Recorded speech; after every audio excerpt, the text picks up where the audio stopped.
Welcome to the Block and Tackle Show, hosted by Carl Block. Carl is a partner in the law firm of Loeb Loeb here in Los Angeles, California. He will be tackling some of the biggest issues in business today. Listen, learn, and enjoy as he leaves no stone unturned during deep conversations with some of today's most amazing business leaders. Welcome to the show. Carl Block is both a corporate lawyer and a corporate restructuring partner in the Los Angeles office of Loeb Loeb LLP. Nothing in the podcast should be construed as legal advice. To the extent legal issues are discussed, please consult an attorney if you have any questions or need advice relating to the matters discussed. This podcast may constitute attorney advertising in certain jurisdictions. The views expressed in the podcast are not necessarily the views of Loeb Loeb or Carl Block. Carl and each guest reserves the right to change any opinions that may be expressed on the show and disagree with what others say, even if such disagreement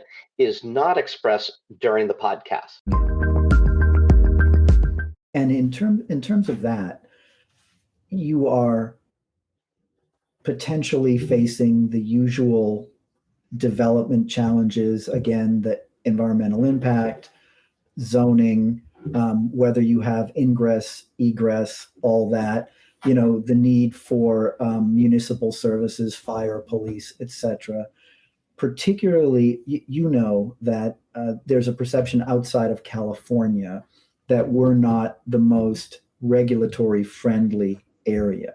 So how do you see that working? And are those the kinds of things that you're going to address in your practice? Sure. No, that's what we address. That's our sort of day in, day out existence. And, California is a harder place than some other places to develop. The good thing about that, I think, from an investor standpoint is that you have a limit on your competition. If you're competent and you can get it done and you have the right counsel and you have the right way to get things through, you have a competitive advantage on other people. It's not an open field. It's a field where the people who are most intelligent, most knowledgeable about it, willing to take risks, can make more money, because it's not, Houston, where you just go out and, at least in my imagination of Houston, go out and buy a bulldozer and start building. And we do see this being addressed. We do see, just really recently, over the last few years, the state legislature start to understand that we have a regulatory environment that discourages housing and discourages development. And there have been real steps taken by the legislature and new laws to contradict that. Okay. And in that regard, do you have a tension between local regulatory issues and what the state would like to see happen? So you're going to have to come down here and practice real estate law. That's exactly what we're seeing. I mean, we're literally involved in lawsuits between the state and local governments right now. We're not representing one of them, right? But where our people are in those positions, because you do see this tension, our developers. So what's happened is the state has intentionally put themselves in contradiction to localities. Localities have historically, their power of a municipality, of a city, has been its zoning power, right? It can zone in, zone out. That's really been where its power has been. That's where they've been fundraising. So everyone is used to having that at the local level. Well, that's been problematic.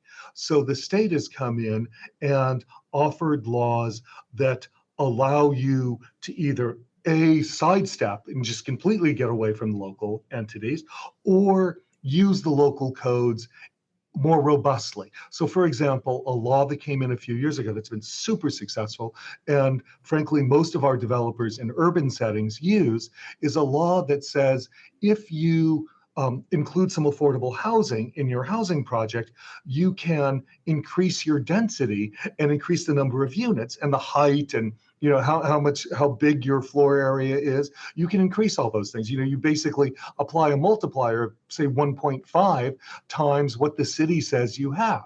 And the state gives you that extra amount, and the city can't say no. So these have been wonderful tools for developers.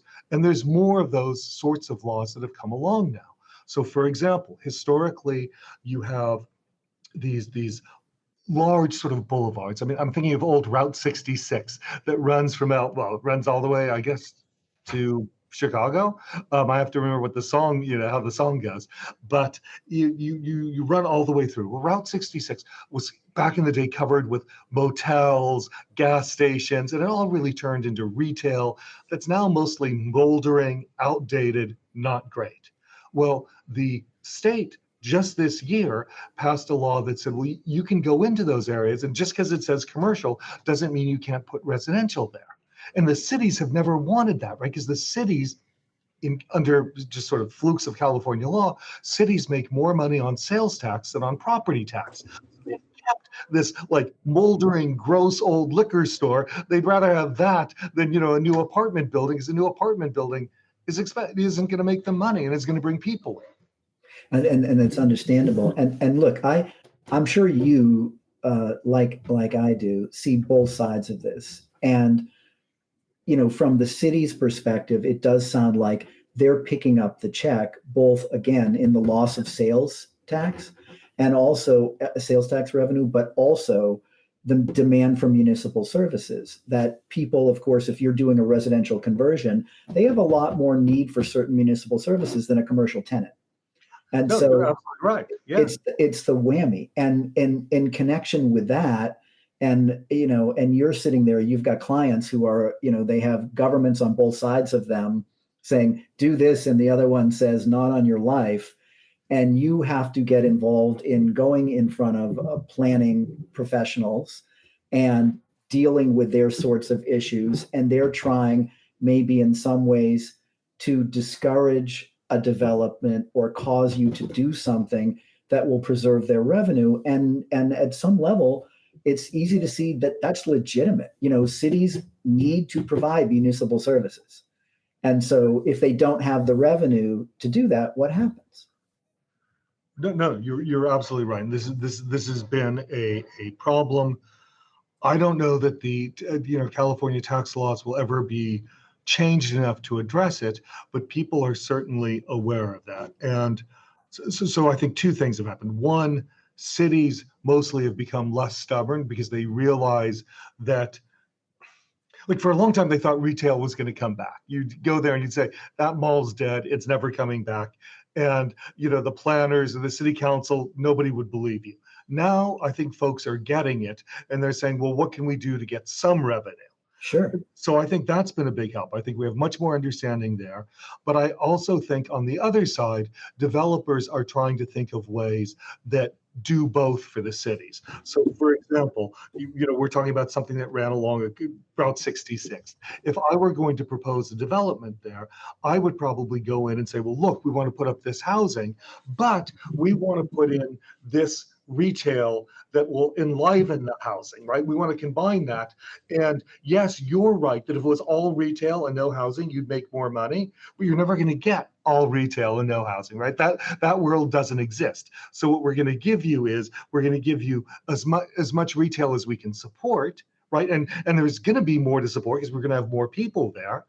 So we're going to give you this retail, as much retail as we can support, and we will come in here and bring housing. And sometimes also you can find job components. I mean, I pitched something with the city some years ago where they were dead set against any kind of more medical usage, because they're saying, no, medical isn't bringing us sales tax. We want our commercial saved for that. But they were right next to a huge medical center. So nobody really wanted it for retail. They wanted it for medical. So the sale there really had to be that the medical was bringing in jobs, and we had to show numbers for their actual sort of job base in that city, and make an argument for why they needed to be, for why they needed to do something that wasn't helping their bottom line, but was actually helping their community. And a lot of cities have gotten sensitive to that. Understood. And so you previously said that there are the smaller floor plate type buildings that are much easier to convert. But then when you have office space in cherry areas where they're not easy to convert, and of course there's a retail ecosystem around them, so you have lots of sales tax, and now people aren't coming to the office, what's going to happen there? How's that going to shake out? Right. So this is really interesting, because now you're getting into the future, Carl, right? This is what hasn't happened yet. People haven't aggressively reused, done adaptive reuse projects on what are mostly newer buildings, right? So these large floor plate buildings in cherry areas are all ones that are built from, say, the 80s on. So they're all fairly recent, right? I mean, in the lifespan of a large building, that's not that old. And so those are the buildings that I think are open to being targeted the way you're saying. Now, I think it's going to be expensive, right? Because they're expensive buildings to begin with. But as we've seen, we start out by saying that we've seen property values decrease, but where you have a property that's now worth a third of what it was. And Sure. there's some examples of that in downtown Los Angeles right now, right, where buildings are going back to the lenders and people are saying, we don't care, we're done with it. And you have a lender who's owed maybe 550 million and has a valuation of maybe 350 million. So once these things start going down, we saw a trade recently that was between $125 and $150 a square foot. Well, that's nuts. That's way less than it would ever take to build that, right? So even if you're ripping things out of it, it's still pretty cheap. So I think their opportunity here is to go into some of these larger floor plate buildings and make them more attractive, both for offices and for residential. The same building may combine both, or you may spread it out over different buildings, but I think they can coexist. What we've seen in malls is folks come in and sort of deconstruct the mall form. Now, this is only being done in higher end areas, right? If you have a mall in a tough area, nobody's going to come in and spend that kind of money. But if you have a mall in a prime area, we've seen developers come in and say, well, we're going to keep this portion of the skeleton, and then we're going to change this other portion. You can do that vertically as well as horizontally. And horizontally versus vertically, you mean what? We could do it in a high rise. The mall is sort of think of it as a high rise turned on its side, Mhm. and the high rise is going up and down. So obviously it's more expensive, maybe not obviously, but it's more expensive going up and down. But there's also all that value, right? We're paying for the view. I could look out my office and see people on a golf course or people at the beach. We pay for that view. So and it's worth it, right? So I think that you're going to see transfers in these sort of larger floor plate buildings. With the valuation coming down in terms of rents, people are going to say, oh, the opportunity cost is not that great if I were to open something up. So maybe I take 2 floors and turn them into 1 floor, right? So that you have a high ceiling and a mezzanine. I mean, there's fire code, there's all sorts of issues, right? But that's a way to break stuff up and get a more modern form of office. You're also, I think, going to see people tearing off the skin and doing what are really interior balconies so that we have exterior areas brought into the interior of the building. Now, that does a couple things, right? That helps in a modern office where we know that people are working less in, like an office like I have. Lawyers still like the old days, but new places, new types of firms doing new sorts of business are much more open floor plan with communal spaces. And those communal spaces go well double height, they go well having exterior, right? The things that people want to rent for offices are much more like a campus than the old, the Mad Men style high rise.